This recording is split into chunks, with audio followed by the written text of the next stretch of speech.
Ramalho a fazer aqui uma síntese muito breve dos trabalhos e agradecer a presença do Sr. Engenheiro Joaquim Reis Campos, que agora de tarde nos acompanha em nome da Confederação Portuguesa da Construção e do Imobiliário, e agradecer a parceria de meios de comunicação social, além da CNN e do Jornal Público, também ao Jornal de Negócios, e, portanto, agradecer ao Jornal de Negócios, na pessoa da Maria João Balo, ter acedido a esta parceria entre órgãos de comunicação social e ter aceito o desafio de vir fazer connosco um podcast a este evento.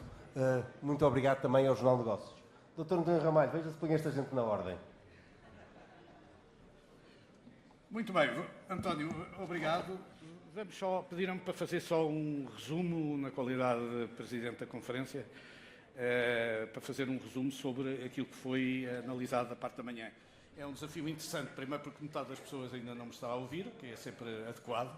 A segunda coisa é porque tenho a Rita comigo e a Rita trabalha para a pessoa que melhor faz resumos, que é o Pedro Guerreiro. Portanto, eu só tento aprender com o Pedro Guerreiro a fazer os resumos, que recordo começou com a iniciativa da Sra. Secretária de Estado, a Patrícia Gonçalves Costa, sobre aquilo que eram as grandes linhas do Governo em continuidade para resolver esta crise, que naturalmente, por ser crise, cria ruído, que faz parte da vida da sociedade e onde ela sempre notou que o setor privado é chamado a ser agente da política de habitação, criando espaço para a inovação e focando sobretudo numa resposta de escala àquilo que é o affordable housing. Foi um bocadinho aquilo que foi o ponto central da Sra. Secretária de Estado. As respostas têm que ser obtidas pelo setor privado, foi claro, e a resposta tem de ser conjugada com as disponibilidades do Estado, nomeadamente dos seus imóveis, que ainda assim são pequenos para aquilo que são as necessidades, nomeadamente do build to rent, que são necessárias de criar. Esta crise é uma crise que reconhecidamente tem pressão nos preços, tem escassez de oferta, tem falta de digitalização e é preciso sempre, em última instância, pegar na iniciativa privada e valorizar no reposicionamento das políticas públicas de habitação. Depois, a seguir, tivemos com o Luís Amado uma análise sobre a incerteza da situação internacional que afeta claramente empresas e pessoas e hoje deixa apreensivo cada um de nós, onde esses desafios são desafios sobretudo para a liderança e criam como desafios para a liderança também oportunidades, quer na arquitetura, quer na engenharia, quer mesmo na concepção. É uma crise geopolítica, lembra Luís Amado, que não tem necessariamente soluções políticas imediatas. E o mundo está claramente em estado de guerra, mas boas notícias, as potências não estão em condições de lançar uma guerra e, portanto, está em estado de guerra, mas não estamos em caminho da guerra. A grande ilusão nasce daquilo que foi a visão do unilateralismo ocidental, que correspondia a esta unilateralização, o princípio da ocidentalização, que não era nem absorvida por Pequim, nem por Moscovo e, mais recentemente, nem por Washington. Portanto, vamos ter uma década para devolver equilíbrios e o maior desafio da Europa é tentar, de alguma maneira, assegurar a dissuasão nuclear e a capacidade de demonstrar capacidades para a resposta do desafio, porque se assim for, provavelmente será o ponto de referência para a nossa política externa das próximas décadas. Curiosamente, uma dificuldade adicional para a Europa, porquanto a Europa esteve sempre preocupada em ter política externa da decomposição que viesse daquilo que eram os assuntos mais óbvios, como fossem Pequim ou Moscou, e acabou por a grande reforma ter provindo de Washington, demonstrando, digamos assim, aquilo que era uma situação inesperada. Mas a Europa tem que perceber que vive sem os dividendos da paz e, por isso, vai ter que conviver com essa compatibilidade e trabalhar a voltar às referências de um equilíbrio global que mais tarde poderá vir a acontecer. Depois disso, David Uria foi muito claro dizendo que esta incerteza é uma incerteza basicamente concentrada num problema económico, que é o problema das tarifas. E aí, isso obriga-nos, sobretudo, a não deixar de fazer. E isso significa, basicamente, tomar decisões. Temos preços provavelmente mais altos, aliás, com uma avaliação do ponto de vista global que nos diria de que os preços dos terrenos estão razoavelmente fair e, portanto, isto seria, digamos, um bom ponto de partida para aquilo que são as situações atuais. Os preços mais altos prevêem-se porque será necessário, neste momento, dar um prémio à flexibilidade e essa flexibilidade pagará um custo. significa basicamente que há um custo de opcionalidade, como disse o David. O setor encontra-se, portanto, no meio da crise, o preço dos terrenos está a bom preço, o risco de procura é muito curto, o grande risco é não fazer nada.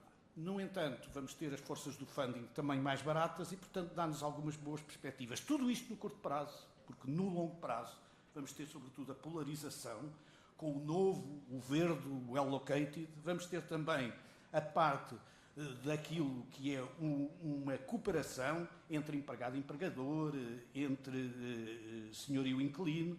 Vamos ter tecnologia, sobretudo ao nível da tecnologia que altera cidades e da informação do data que altera operações, e vamos ter a sustentabilidade, e são estas as lógicas do longo prazo que vão inevitavelmente impor-se. Para lá, e para chegar lá, precisamos sobretudo de um enorme custo e um controle de custos e uma melhor oportunidade das grandes tendências. Para terminarmos com a visibilidade que tivemos do mercado imobiliário visto por parte do Miguel Maia, que diz que o próprio sistema financeiro está hoje diferente pelos últimos 15 anos, que o permitiram ser sólido e líquido. Isto parece contraditório, mas não é em banca. É mesmo sólido, muito sólido e muito líquido.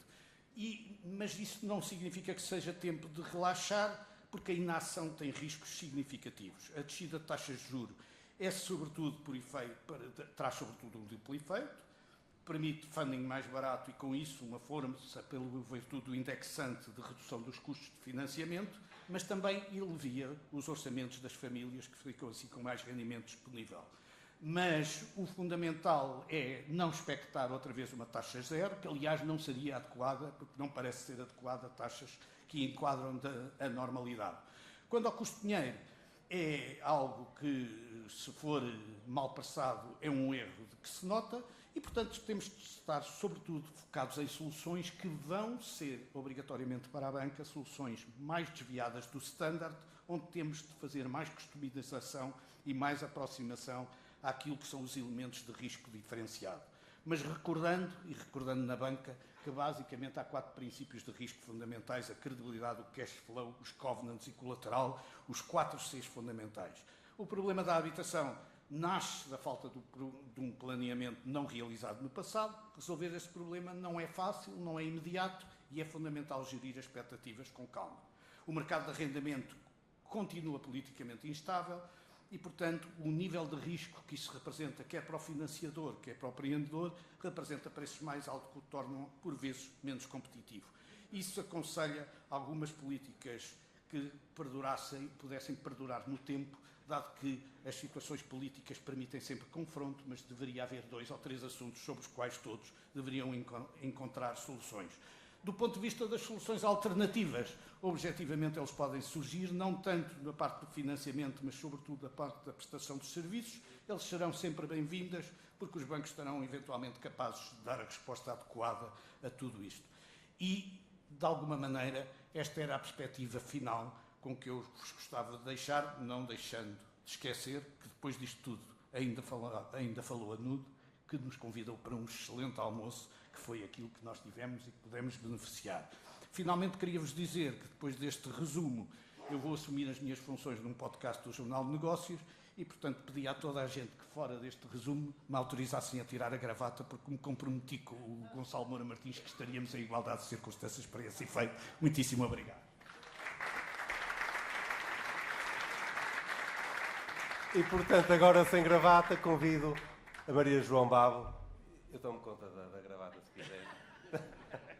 Maria João Babo, Gonçalo Moura Martins, António Ramalho, muito obrigado e a amabilidade por estarem connosco.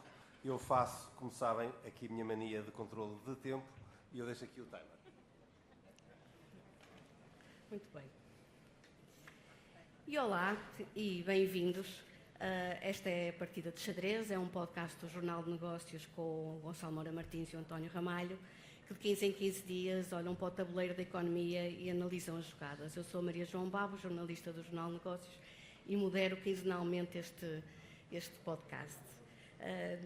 Estamos hoje na 6ª Conferência da Promoção Imobiliária em Portugal e neste episódio, que estamos a gravar ao vivo, olhamos para o impacto que o mercado imobiliário tem na economia, mas também a importância que representa em termos sociais ou para o património das famílias. E António Ramalho, começo por si e pergunto-lhe, já sabemos que o setor imobiliário contribui para o crescimento económico por via da construção, por via do investimento, mas também há outras vertentes como o emprego, a fiscalidade, que lhe dão um papel essencial. Maria João, antes de mais, muitíssimo obrigado. De facto, vale a pena recordar isto. Nós normalmente olhamos o setor da construção como o setor final. E o setor da construção tem uma importância específica na nossa sociedade que às vezes é descurada. É descurada quer do ponto de vista económico, é descurada quer do ponto de vista das sinergias adicionais e é descurada do ponto de vista do seu impacto social. Vamos tentar falar dos três separadamente. Antes de mais, recordar que o setor da construção em Portugal representa qualquer coisa como 10% do PIB diretamente. 10% do PIB diretamente é quase tanto quanto o turismo, isto é, o turismo diretamente tem 13%, 14% do PIB, indiretamente tem bastante mais, mas significa pura e simplesmente que a importância do setor da construção é particularmente relevante. Também é importante saber que o setor nunca perdeu as suas capacidades exportadoras. Nós temos cerca de 10,5% de exportações decorrentes do setor da construção. É muito pouco para aquilo que foi. Ele chegou a ser 24% nos momentos mais difíceis da Troika, porque representava a capacidade do setor de construção ter encontrado no exterior capacidades que não encontrava no interior, mas para termos uma ideia, estes 10% comparam mal com a média da Europa, que são 22%. O setor é um setor de muitas pequenas empresas, é um setor muito importante do ponto de vista de emprego, representa 7 a 8% do emprego, e é um setor que é verdade que teve imensas dificuldades no passado, mas que tem uma grande importância ainda hoje do ponto de vista, digamos, daquilo que são as condições com que se estruturou para este novo período.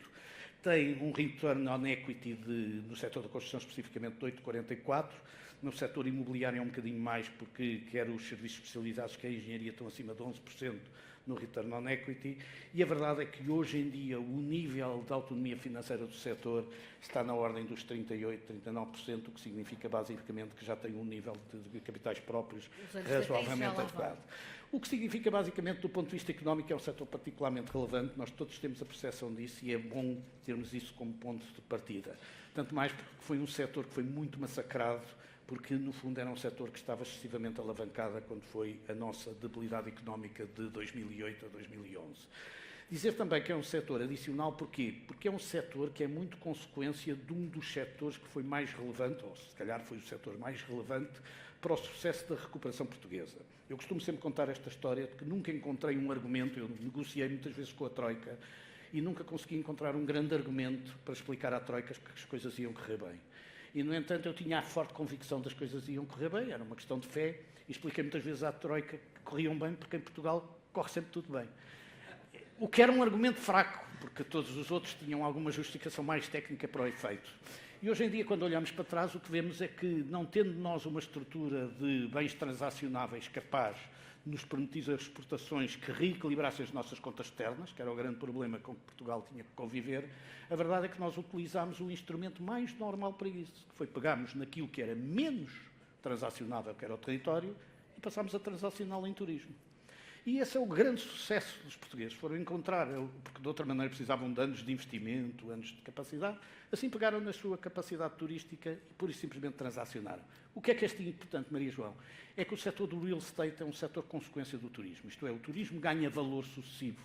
Se para além de trazermos as pessoas cá para passarem um fim de semana ou para passarem uma estância turística, também olharem para o país como um sítio onde podem residir, onde podem ficar, onde podem estar, onde podem investir.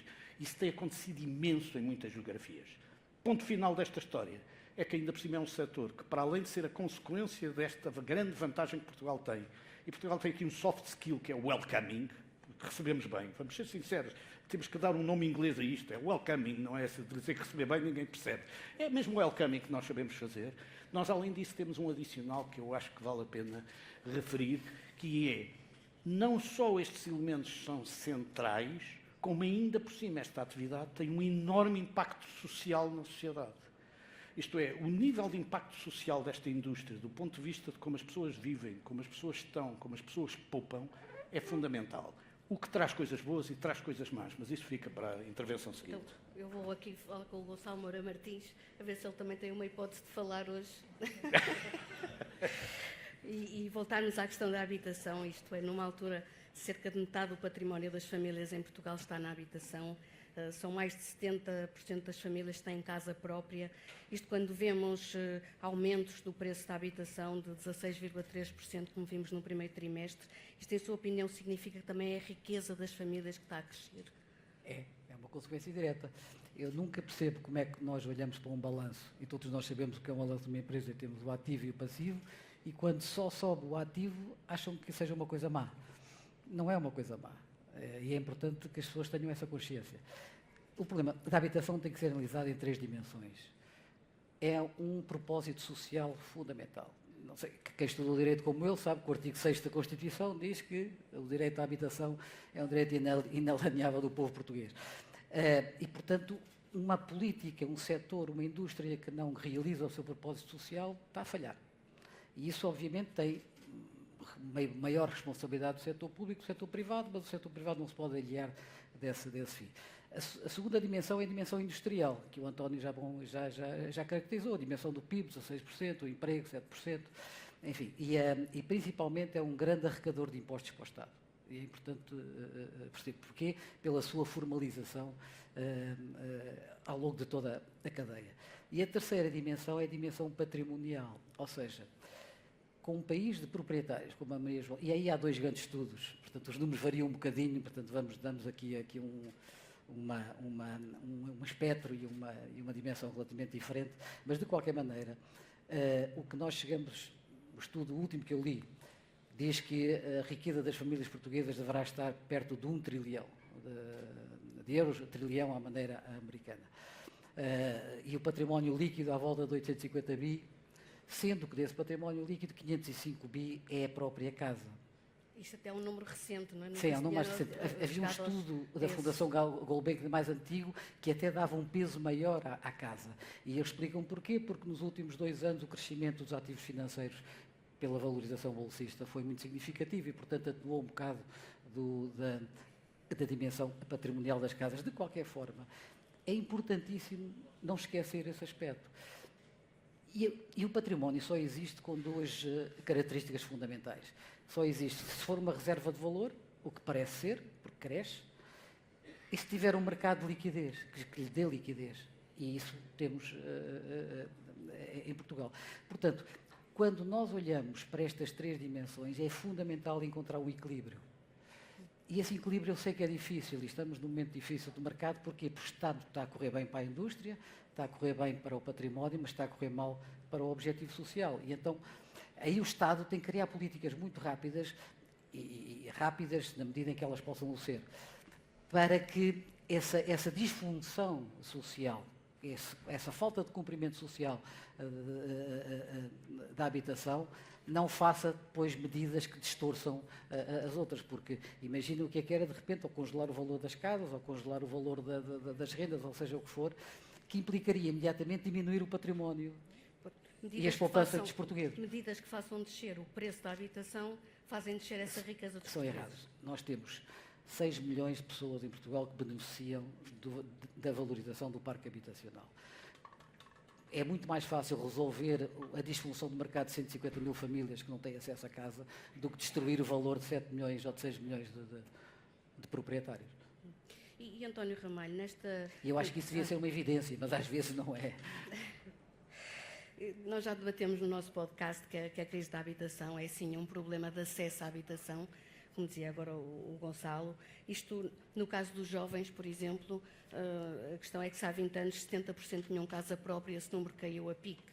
E, portanto, são apontados como estando a ser afetados de forma desproporcionada por esta crise. Isto, a garantia pública, para si, é parte da solução ou está a contribuir, pelo contrário, para o aumento dos preços das casas e, por exemplo, este aumento que vimos no primeiro trimestre?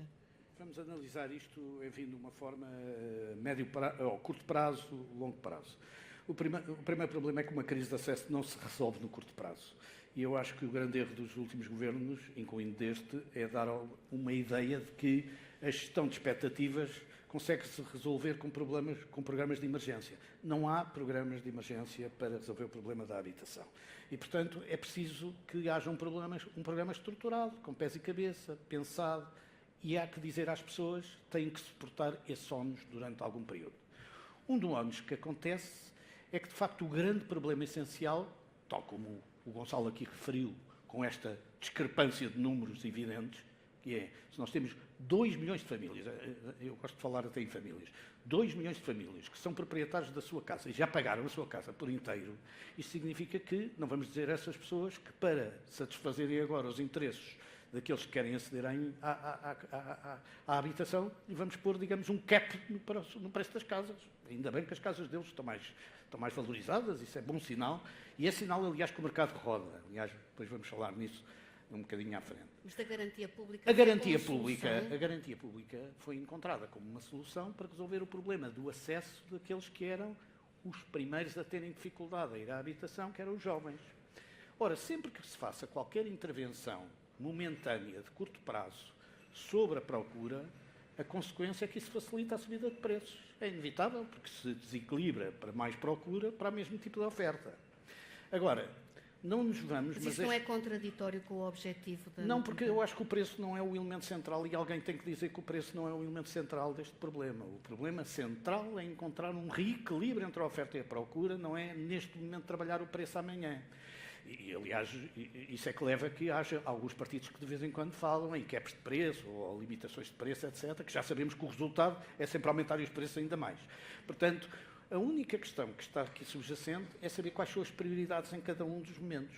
A verdade é que há uma legislação europeia que, neste momento, do ponto de vista regulatório para a banca, não lhe permite dar, ouvimos aqui o Miguel Maia dizer claramente, não dar os 100% de crédito à habitação. O Estado quis substituir esse limitador regular e, pura e simplesmente, vem e dizer que dá uma garantia para uma percentagem pequena em relação às pessoas até aos 35 anos. Naturalmente, isso altera e cria, digamos assim, mais procura, a oferta continua a ser a mesma. Eu, de todas as maneiras, queria chamar a atenção que, para não nos enganarmos sobre estas questões de curto prazo, que os aumentos de preços, eu agora o que vou dizer é muito claro e vou ser muito preciso, até porque está aqui também o Ricardo à nossa frente. Eu chamo a atenção que a média da subida de preços proveniente da habitação própria nos últimos 10 anos, em média, é 11,3%. E da habitação usada, em média, 16,34%. O que significa, basicamente, que o que está a puxar os preços para cima é a oferta e a procura, não é a construção ou não construção. Os preços de construção também não ajudam. Depois podemos falar nisso. Mas a verdade é que existe um desequilíbrio porque o mercado não está a responder. E o mercado não responde, o próprio mercado de segunda mão não está a responder no equilíbrio de preços pela simples razão que não se está a conseguir este equilíbrio. E este equilíbrio passa por várias questões que têm de ser refletidas. Eu tenho refletido uma que ninguém gosta de ouvir, que é, nós temos baixos impostos sobre a propriedade e elevados impostos sobre a transação. Portanto, facilitamos a vida de proprietários que fiquem proprietários. O valor médio da avaliação da propriedade em Portugal anda por volta dos 500 euros por metro quadrado. Que é um quarto do verdadeiro valor. Que devia pagar mais IMI, não é? Pois, obviamente, se as pessoas tiverem o IMI gratuito, têm tendência a ficar com as casas toda a vida e não as colocar no mercado. Simultaneamente, o não termos um mercado que crie liquidez ao produto, criando um arrendamento mais fácil, criando soluções de hipotecas que permitam, por exemplo, a realização de fundos ou a criação de cash, naturalmente não estamos a ajudar o mercado a criar este fenómeno. E nós temos que pensar uma realidade que é esta. Nós somos o país do mundo, da Europa, com mais casas per capita. Não quer dizer que as casas sejam boas e estejam localizadas no sítio certo. Portanto, obviamente que senão não havia desequilíbrio. Mas a verdade é que nós temos bastantes casas. E estas casas deveriam estar reposicionadas no mercado para que, nomeadamente, aqueles que têm mais dificuldade pudessem estar a usar as casas em segunda mão como forma de entrada no mercado e mercado mais simples. Isto é fácil de fazer? Não. É muitíssimo fácil de conceptualizar, dificílimo de realizar. Mas isto tem que ser pensado a médio prazo, porque se pensarmos que isto é apenas construir mais, o que vai acontecer é que nós vamos construir mais e já vimos que não é isso que reflete pura e simplesmente a alteração de preços. Temos esta resposta daqui a 5 anos e eu temo que daqui a 5 anos o que vamos ter é exatamente mais oferta do que procura, porque a questão é para quem é que estamos a construir, não é? Porque o imobiliário de luxo não se ressente. É totalmente irrelevante, quando falamos Maria do João. parque público... Não, Maria João, é totalmente irrelevante. Se nós estivéssemos a construir para qualquer setor da atividade, o mercado saberá quais são os setores adequados. E, à medida que vai construindo, pura e simplesmente vai criando liquidez no mercado. Isto por uma razão. Os portugueses acham, alguma destas pessoas que está na plateia acha que alguém está a comprar casa por causa do seu rendimento? Não, as pessoas estão a comprar casas porque vendem um património que já está pago, que é a casa anterior, e essa casa anterior é uma parcela significativa da compra da casa seguinte. Portanto, o mercado está a funcionar porque está a rodar sucessivamente ativos que já estão valorizados por si próprio. E isso é uma ajuda fundamental à compra de casas. Por isso é que não há um problema de mercado em segunda mão, há um problema de acesso ao mercado.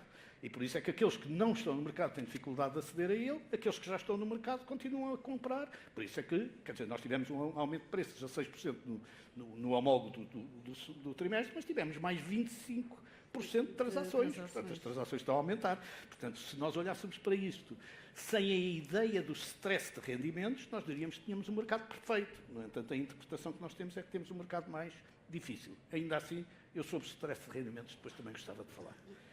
Então é melhor falar já. Não, é que só para ter uma ideia, é que os últimos dados de 23 dizem que Portugal é o 5º país da Europa com menos stress de rendimentos com os custos da habitação e que é o 4º país com menos elementos, e para isto não tem, isto é uma estatística do Parlamento Europeu, e que é o país que tem menos, digamos assim, rendimentos afetos. O que tem mal é o modelo de distribuição. Porquê? Porque todos aqueles que têm casa própria já a pagaram, e não nos podemos esquecer que são 60,3% dos 70% que têm casa própria, obviamente têm despesas muito baixas. E por isso é que nós temos, em prestações em atraso com habitação, 5,3% em média em 2024. E a média da Europa são 8%. E, portanto, somos um dos países que tem menos prestações em atraso. Isto significa que estamos descansados? Não. O Hugo sabe que eu já falei num pequeno almoço da PPI, no sentido de dizer, atenção, que no momento que nós estivermos em stress excessivo, o que vai acontecer é que o mercado desaparece. Porquê? Porque o nosso mercado é um mercado que vive da venda do próprio mercado. Isto é, quando eu compro uma casa, porque vendi a minha. Portanto, se houver um momento em que se ultrapassa os limites do stress, não vai haver vendas, não vai haver compras e sucessivamente não se consegue rodar o mercado. É isso que é preciso ter cuidado e é isso que se deve ser ponderado e para isso há tempo, desde que se faça isto adequadamente. E Gonçalo Moura Martins, isto para aqueles que têm essa dificuldade do acesso à habitação, a resposta à falta de casas, como consta no programa do Governo, passa por medidas como o recurso às PPP de imóveis do Estado, devolutos, ou a aplicação do IVA à taxa de 6% da construção, que já ouvimos outras vezes, ainda que sem calendário definido? Seguramente que sim. Vamos ver. Segundo o que ouvimos agora do António, eu concordo com grande parte do que disseste, mas então a única solução para quem não está no GLUP e não é proprietário é o Estado construir para eles. Para eles passarem a ser proprietários e esse impulso inicial tem que ser sempre do Estado. E eu não discordo disso.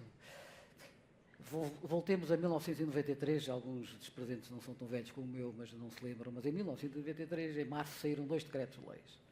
Um para os PER, na altura, que eram os Programas Especiais de Realojamento, e outros para os CDHs, que eram Contratos de Desenvolvimento da Habitação. Em 4 anos construíam-se quase 1 milhão de casas. E eram feitos com programas em que o Estado criou um framework fiscal praticamente zero, nem IVA se pagava, e os municípios davam os terrenos. E era um programa municipal que foi brutalmente bem sucedido e colocou um parque habitacional que depois foi reposto no mercado com grande facilidade. E construiu-se ao mesmo tempo que se construiu a Expo 98, que as pessoas não se esquecem disso, que isto começou em 93 e as primeiras começaram-se a fazer em 94. Eu lembro bem desse período. E não percebo como é que hoje em dia não se faz isso. Ou seja, se o problema é nós temos que nivelar a procura para introduzir no clube dos proprietários quem não está ainda, quem não tem esse acesso, só através do Estado. Só através de políticas públicas ativas. E essas é que protegem o mercado. Porque todas aquelas que vão incidir sobre controlar o mercado, condicionar o mercado, estão a prejudicar todos aqueles que já lá estão nele, que são uma grande maioria do povo português, como nós sabemos. E por comparação, isso se lembra de 93, desses programas, a atuação foi precisamente na fiscalidade, na intervenção do Estado, como agora era uma coisa tão simples como isto, era o preço metro quadrado. Havia um limite de preço metro quadrado. E quem concorria, na altura promotores e construtores, quem concorria a esses programas municipais tinha que garantir um preço metro quadrado e entregar as casas por um preço metro quadrado. Vamos lá ver, uma casa tem 3 grandes custos: o fiscal, o do terreno e o da construção. O único que é absolutamente inevitável é a construção. porque os outros o Estado pode controlar. Terrenos públicos e isentar de impostos. E isso criou uma situação em que foi absolutamente determinante para acabar com as barracas que existiam, enfim, infelizmente, em Portugal, nessa altura. E como havia uma garantia de que as promoções imobiliárias feitas pelos construtores e os promotores da altura ou ficavam para o município que pagava aquele preço de metro quadrado e as arrendava ou vendia, com listas que tinha, as juntas de freguesia, eu lembro-me isto também, as juntas de freguesia faziam listas de pessoas necessitadas que se queriam candidatar e os PERs eram mais para o Estado Social, para os mais vulneráveis, e o CDH era para a classe média.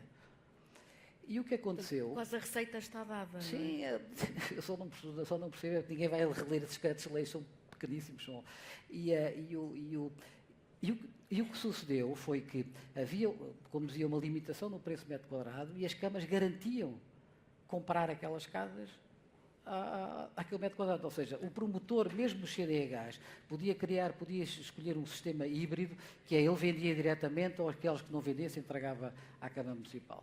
E aquilo era financiado pelo Instituto de Fomento à Habitação na altura e pela banca, porque o negócio não tinha praticamente risco, e a única condicionante, o único critério é o preço de metro quadrado, que é uma coisa que hoje esquece pouco, porque não havia impostos nem havia custo de terreno. E agora, quando houve o Governo a dizer que prevê executar 59 mil casas públicas em 6 anos, isto é algum choque da oferta de habitação? Não. Não, acho que não seja. E acho até quase risível esses números para o que são as necessidades e para o que é possível fazer. Pois, o setor tem estimado em 45 mil por ano, não é? Isto, nós temos um parque público de 2% do total, o país pretendia chegar aos 5%. Isto, a receita para se acelerar esta oferta pública de habitação a preços acessíveis, basta olhar para os anos 90. Basta olhar para aquilo que já se fez, não só em Portugal, mas como se fez em Espanha, como se fez na Holanda e noutros países, que foi sempre o Estado. Vamos lá ver. Se nós vamos pensar que é um mercado que tem uma procura brutal em segmento alto e de luxo, que vai resolver o problema dos vulneráveis e da classe média baixa, não vai acontecer nunca, porque as margens não são as mesmas. Portanto, tem que ser o Estado a criar políticas para corrigir o mercado. E é isso que o Estado tem que fazer. E o que eu não vejo fazer... E vou dizer uma coisa mais, se calhar, polémica, mas, enfim, os cabelos brancos já me dão alguma autoridade. O pior que se fez para a habitação foi o PRR, porque ninguém se fez, porque havia uma série de câmaras que estavam a lançar programas interessantíssimos de construção com envolvimento dos construtores numa fase muito inicial, aqueles early, onde se consegue controlar o custo de construção. Não é quando aparece o projeto feito, de uns arquitetos ótimos, que há magníficos, e depois, quando a gente faz as contas... custa 2.000 euros, 3.000 euros metro quadrado de construção. Que é na concepção que se consegue controlar o custo. E eles tinham programas interessantíssimos de criar novas centralidades, municípios, como estou a lembrar, porque não vou dizer. E suspenderam tudo isso por causa dos fundos do PRR, porque pensavam que os iam buscar sem qualquer contrapartida, sem onerar os balanços das câmaras, e isso fez parar tudo. Muitas coisas que estavam em curso, muito interessantes, e acho que foi nem de um lado nem do outro. Nem se faz o PRR, nem se faz o... Nem se concretizam esses planos. E, António Ramalho, o PRR para a habitação para si foi uma oportunidade perdida? Não, porque ainda não acabou o PRR, portanto eu nunca faço Temos prognósticos antes do fim do jogo. Para concretizar 26 mil focos. Vamos ser sinceros, eu acho que este número é pequeno, mas nós temos que aumentar um bocadinho a nossa oferta pública e, portanto, não me faz impressão, digamos assim, que o Estado ofereça. Enfim, a média da Europa anda acima dos 7% em termos de oferta pública, nós temos 2%. Nós não vamos precisar da média, porque temos já muito mais gente proprietária e, portanto, não temos as mesmas preocupações que os outros, mas vamos precisar de acrescentar e eu acho bem. Eu acho que o Gonçalo diz tudo e o Gonçalo tem sido sempre muito racional na forma de modelos já testados funcionam melhor do que modelos por testar e, portanto, vamos utilizar os modelos já testados e que funcionaram bem em Portugal numa situação de crise existente. Eu juntava só 2 problemas que eu acho que resolvem porque nós não nos podemos esquecer que tudo isto também foi muito suportado numa atividade bancária profunda de crédito de habitação. Boa parte da solução foi não só isso, como também a crédito de habitação absolutamente massificado. Eu sou do tempo em que, eu fui o último administrador delegado do crédito pardial português, em que havia 3 instituições que podiam dar crédito à habitação, não havia todas as instituições, portanto fez parte da abertura, muitos deles não são desse tempo, da abertura toda a gente poder dar crédito à habitação, alargar o espectro, e isso teve uma importância enorme. Eu acho que está na altura quando se fez este crédito de habitação, eu não queria explicar isto tecnicamente, acho que um dia valia a pena fazer algum estudo sobre isso. Esse crédito de habitação nem sequer pagava, digamos assim, o capital. Portanto, o capital capitalizava, o que até é uma dúvida técnica sobre se estamos perante anatocismo ou não, mas a verdade é que o sistema resultou bem porque a valorização das casas foi muito maior do que aquilo que era o custo, digamos assim, da propriedade. Mas nós temos um problema específico em Portugal em relação ao crédito de habitação para um país como nós, e isso é bastante diferente de outros países. É que nós precisamos de encontrar uma solução para os jovens que não seja penalizante do ponto de vista de crédito de habitação, e neste momento é. E eu explico porque é que é. O crédito de habitação em Portugal, e o Miguel Maia disse isto levemente, é curiosamente um produto de poupança e um produto de crédito. O que é estranho, porque no fundo, quando nós estamos a pagar o crédito de habitação, estamos a fazer um depósito com o dinheiro que nos emprestam. Porque quando chegarmos ao fim dos 40 anos ou dos 30 anos, temos um património significativo lá, que é como se fosse um depósito, que foi financiado com dinheiro, se for a 100%, foi financiado com dinheiro do banco. Portanto, é a mesma coisa que eu dizer que quero fazer depósitos a prazo com empréstimos do banco. Na prática, digamos, isto é contraditório com toda a lógica, que é as pessoas serem obrigadas a fazer poupança à custa de dívida. Mas a verdade é que se faz isso em Portugal, no crédito à habitação, com toda a naturalidade. E isso custa, sobretudo, às novas gerações que estão a pagar mais caro essa poupança, porque, no fundo, estão hoje, no início da sua vida, a fazer poupança para daqui a 30 anos. E isso custa. E, portanto, um dos assuntos que eu acho é que devemos olhar para situações em que possa haver capacidade de ter capital no final e residual significativo que proteja a primeira fase do crédito à habitação. A segunda questão é que, obviamente, o Estado, conjuntamente com a banca, deviam encontrar soluções em que o arrendamento fosse o elemento central e inicial para depois acabar em compra. Então, porque, mais uma vez, esse arrendamento era um arrendamento garantido, que dava a possibilidade de compra posterior, mas que onerava menos as pessoas. Eu não gosto muito desta ideia de que os jovens são beneficiados, mas que os jovens têm que ter um apoio inicial para que depois o seu crescimento de rendimento venha assim com isto. Eu digo isto pelo quê? Eu comprei a minha casa antes de casar. Antes de casar comprei a minha casa, foi a primeira casa. A minha taxa de esforço, eu fui ver isto, porque já disse isto uma vez ao Gonçalo, eu fui ver, a minha taxa de esforço, na altura, foi 78%. Isto é, eu assumi o risco, eu não estou a sugerir a ninguém que faça esta loucura, só estou a dizer que isso foi ótimo, porque eu vendi a minha casa 3 vezes mais caro, com isso entrei noutra casa e assim sucessivamente, a minha mulher ainda por cima gosta de comprar casas, portanto, eu mudo muitas vezes de casa, infelizmente, e portanto, que para mim é um monte, mas a verdade é que isso significou naturalmente uma grande vantagem e um esforço que eu fiz quando era jovem, mas esse esforço quando era jovem é um esforço que eu não posso fazer agora. Mas a banca pode facilitar isto se tiver valor residual, a banca pode facilitar isto, ou o Estado pode facilitar isto, criar produtos em que as pessoas comecem pelo arrendamento, como já aconteceu no passado, nós sabemos isso para a habitação social nos bairros sociais, que as pessoas começaram por arrendamento e mais tarde puderem adquirir as suas casas. E isto, de facto, são formas de aliviar o acesso, que é o grande problema que nós temos, criando depois condições mais preferenciais, naturalmente, para que o mercado se volte a reequilibrar nestes termos.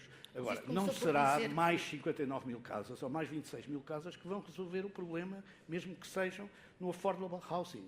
É preciso que o próprio mercado como um todo perceba que isto é um negócio interessante e que seja um negócio interessante. E o mercado, para encontrar os equilíbrios, este mercado é 95% privados. Acha que agora o público pode resolver um problema que é de 95 privados? Não, como o Gonçalo diz, pode tentar orientar, tentar anular as falhas de mercado, mas tem que deixar o mercado encontrar os seus próprios equilíbrios. E olhe para as pessoas que estão aqui. São tudo profissionais do mercado maduro. Portanto, estão 100% disponíveis para encontrar soluções para isso. Temos aqui grandes investidores que estão 100% disponíveis para ir ao affordable housing. Haja condições para o efeito, como houve no CDHs em 1993. Não há problema nenhum. Em 95, já agora, nós tínhamos, em abril de 95, tínhamos 6.295 fogos licenciados. Em abril de 2025, nós temos 3.217. Este é que é o grande problema. É que nós, neste momento, não estamos a criar as condições exatas para uma dimensão equilibrada dos mercados nas falhas de mercado. Então, por exemplo, o próximo quadro plurianual devia ser, de fundos comunitários devia ser começado a preparar já e, nesse sentido, dar essa resposta a tempo, com um tempo suficiente? Eu acho que sim, mas não nos podemos esquecer, é claro que está aqui o Ricardo, e o Ricardo pode depois vir a corrigir os números, se fizer um bom trabalho em termos de limpeza das bases de dados, mas não nos podemos esquecer que nós temos 6 milhões de habitações registadas. Nós sabemos que não existem estas 6 milhões, até porque muitas não têm casa de banho, etc. Portanto, não existem, na prática. 10% disto tem mais de 100 anos, como nós sabemos, e só 3% disto tem menos, ou 4% disto tem menos de 10 anos. Portanto, sabemos que estes números não estão corretos.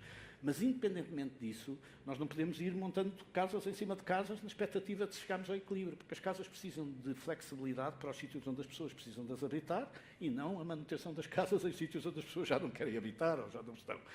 Eu acho que não podemos olhar só pelo sistema da oferta nova. Temos que olhar pela oferta nova e pela oferta já existente. E isso significa transformar o património que também existe em património disponibilizado, a começar pelo Estado.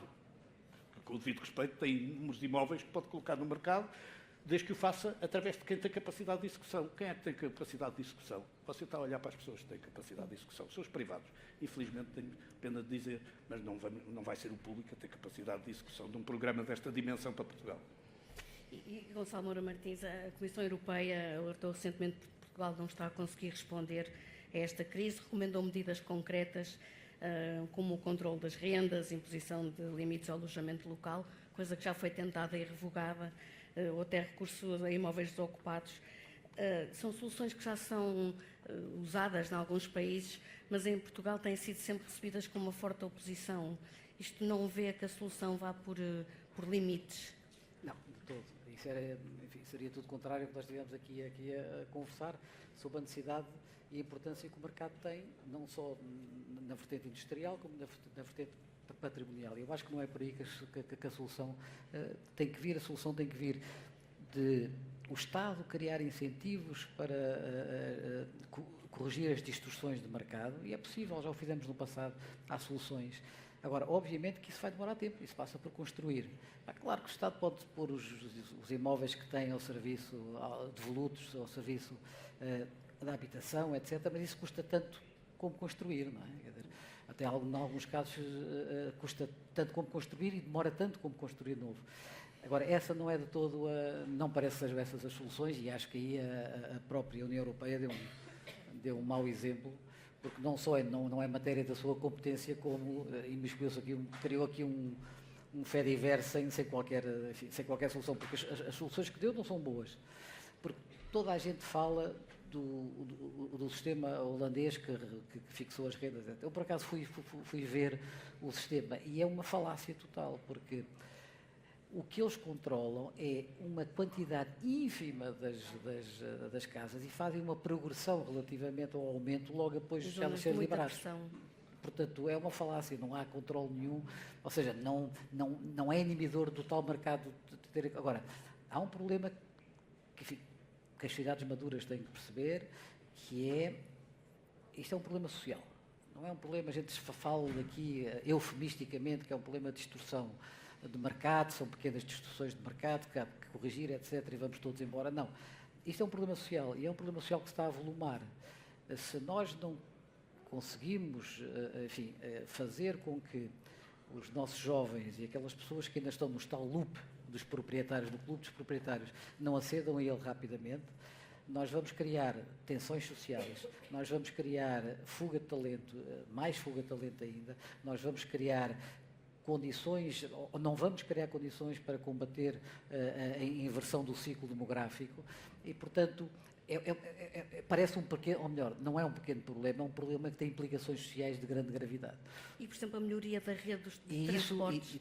E isso é que me faz impressão, que sendo, se calhar, o maior problema, um dos maiores problemas que a sociedade portuguesa tem, e não é só a sociedade portuguesa, as cidades europeias em geral têm, vejo uma inatividade do Estado normal. Eu não sei se estou a ser injusto ou não, porque as soluções que dizem, não, agora vamos fazer mais 56 casas, demora 4 anos a fazer, com concursos públicos, com não sei o quê, com tudo e mais alguma coisa,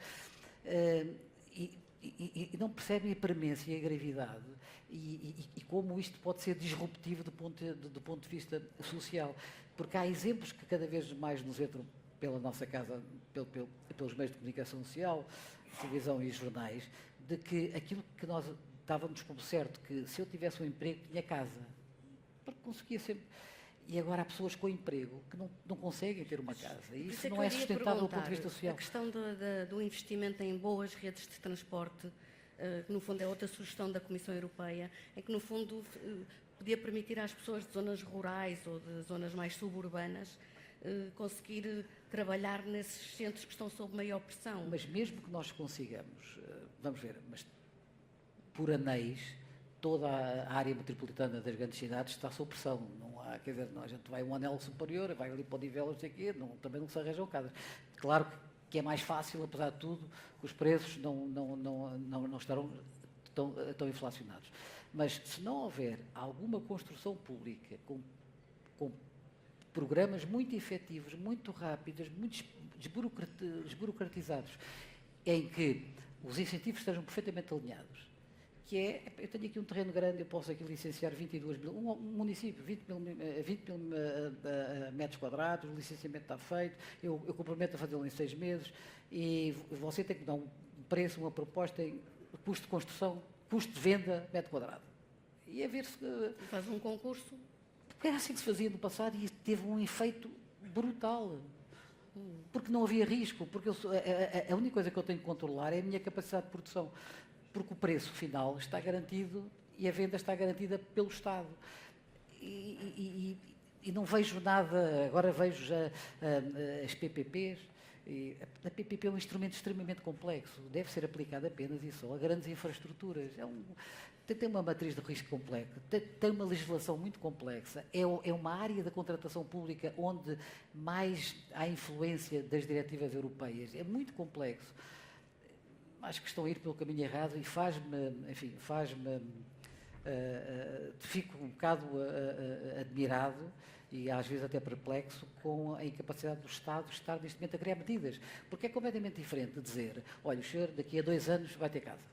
Ou uma família, porquê? Porque aqui no nosso município estamos a construir chás, temos um programa enorme de construção, estas entidades, a casa vai ter esta configuração. Era completamente diferente, porque é preciso jogar com isso agora. Não só não há soluções, como as pessoas não têm uma perspectiva temporal que essa solução chegue. O que agrava o problema, porque quando as pessoas não veem o problema, ou não veem a famosa luz ao fundo do túnel, agrava o problema de forma significativa, do ponto de vista social. O que o Gonçalo está a dizer é muito importante, que é o equilíbrio do mercado consegue-se pela gestão de expectativas. Isto é, se nós tivermos um programa com gestão de expectativas, mesmo antes dele acontecer, o equilíbrio do mercado vai-se conseguindo, digamos assim, reequilibrar. Pois isso que dizia de atrair talento, etc. Essas expectativas são importantes para isso. E esta partida de xadrez acaba como sempre empatada, mas nós fazemos sempre aqui umas pequenas sugestões dos nossos comentadores residentes e o António Ramalho quer sugerir uma exposição. Eu, naturalmente, estando aqui, estava cheio de dúvidas como é que iria fazer uma sugestão que fosse útil a toda a gente. E, naturalmente, a minha sugestão é para visitarem nada mais, nada menos que a melhor exposição de construção, que é a exposição que foi aberta recentemente na Coordenadoria Nacional do Lego. Parece absurdo, mas não é, porque o Lego é uma empresa dinamarquesa. É uma empresa dinamarquesa que vende hoje em dia 10,8 mil milhões de euros. É uma empresa dinamarquesa que é 75% detida por uma família e é uma empresa dinamarquesa que esteve quase para falir na altura em que os Nintendos da vida e os jogos eletrónicos iam tirando o interesse e voltou-se a reinventar. Tornou-se absolutamente notável do ponto de vista das múltiplas soluções construtivas que tem, criando possibilidades específicas das pessoas construir, e está neste momento na Cordoaria, com monumentos, com vilas, numa coisa que se chama a Invasão dos Gigantes, que julgo que está lá até setembro, portanto temos tempo para ver, e que tem nada mais que 1000 construções, que todas elas têm a característica de não serem standardizadas, isto é, não terem instruções, todas elas são feitas pela iniciativa dos próprios autores dessas iniciativas. E, portanto, eu sugeria, naturalmente com a batota, que vocês podem admitir, que é tencionar levar lá os meus 3 netos, que naturalmente se vão divertir tanto quanto eu a ver a exposição de Lego. E Gonçalo Moura Martins quer sugerir um livro. Isso, um livro. É um livro que li muito recentemente, enfim, é um livro que já saiu há algum tempo, que é da Anna Applebaum. Primeiro sobre a autora. É uma das maiores especialistas e jornalistas sobre a Europa de Leste.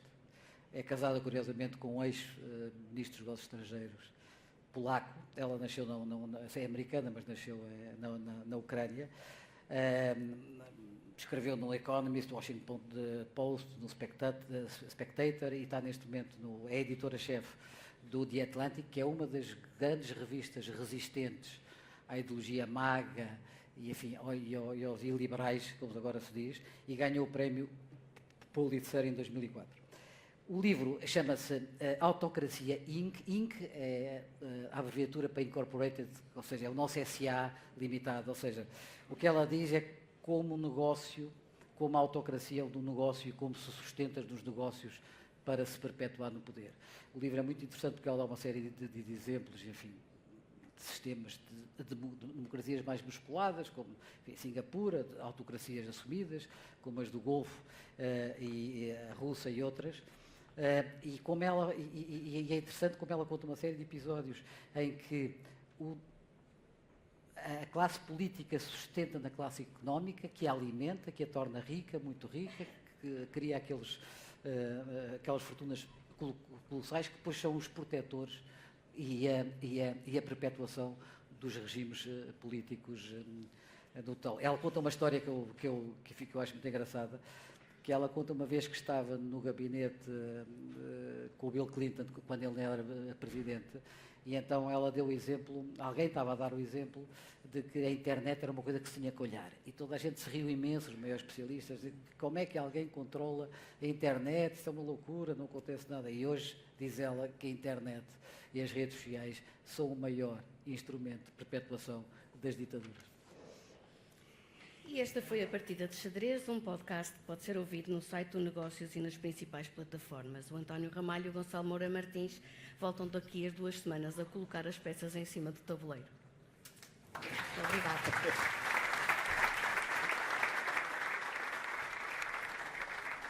Muito obrigado à Maria João Babo e ao Jornal de Negócios, e eu então passo